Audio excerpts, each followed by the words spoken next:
So we just returned from CES, that's the Consumer Electronics Show in Las Vegas. It's the biggest trade show in the world, 150,000 attendees with over 2 million square feet of show floor space. If you're keeping track at home, that's equivalent to 34 football fields. It's a whole lot of walking. Now Tasia, this was your first CES experience. What was your first impressions? Well, first I have to say that you guys warned me before we left, and you said don't get overwhelmed and wear comfy shoes. Which is one of the most important points, good shoes. Honestly, I have to say it really was. It saved me. I was still standing after 3 days, but yeah, I mean, my first impressions were, it was a little overwhelming at first when you're walking the show floor, and you just have to kind of learn to put blinders on when you have elevator pitch after elevator pitch coming at you from booth after booth after booth. But more than that, I kind of took away a sense of amazement from it all because there's so many ideas and so many innovations to old ideas and new ideas that it amazes me with where do people come up with this stuff? I'm sure you probably think the same thing too after how many years of doing it now. I remember my first CES and I told everybody I want to see everything. And I can tell you from experience, that's impossible. And that was the other thing I had to learn too, is just, it's not gonna happen. So let it go, it's not gonna happen, and just, you know, hit the things you really, at the top of your list wanna see, and do a really great job when you hit them, and you have to be happy with that. You have to go into it knowing that. And you know, even for tech lovers, you almost get overwhelmed by just how much technology is there.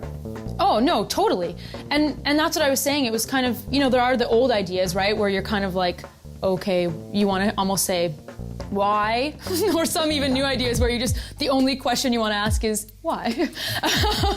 But also it's that kind of feeling of, how do these people come up with this stuff? Like, I don't know, what did you think was some of the coolest stuff you saw there?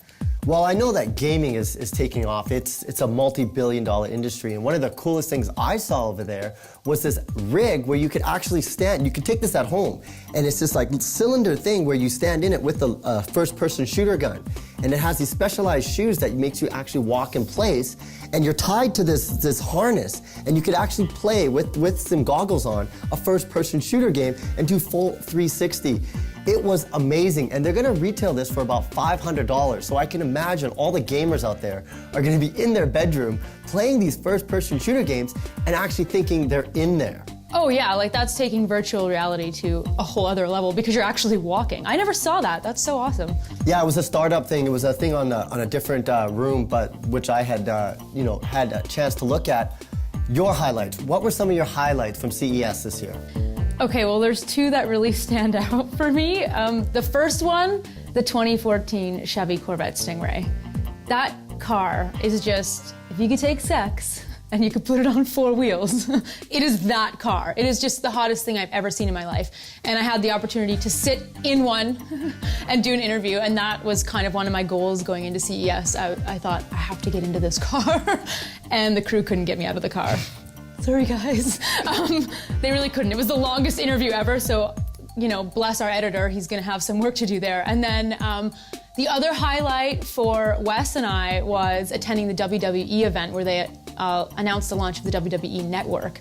And that was so much fun. We ended up getting an interview with Stone Cold Steve Austin. Oh, hell yeah. Oh, hell yeah. And I got him to say that too. Can you give me a hell yeah? Oh, hell yeah. It was a media scrum. We were not supposed to get a one-on-one, and we just jumped at the opportunity, and it was amazing. It was definitely our highlight. I think we both just looked at each other for a few minutes after, like, what just happened? Were you, by any chance, starstruck? I was a little bit. I was kind of peeing my pants a little bit. No, it looks like I was, though, because it was just, I was so excited and trying to keep it together, you know, because it was that mix of, oh my God, is this happening? We're actually getting this interview, and oh, I gotta talk to him now, you know? And so it was just kind of a really, really, really fun night for us. Super awesome, top highlight for me. Well, we shot a lot of videos from the Consumer Electronics Show this year. Head over to our YouTube page. We made a playlist of all the coolest things we saw directly from the show floor. Definitely want to check it out. Speaking of which, I got something I gotta show you. Yeah, let's see this.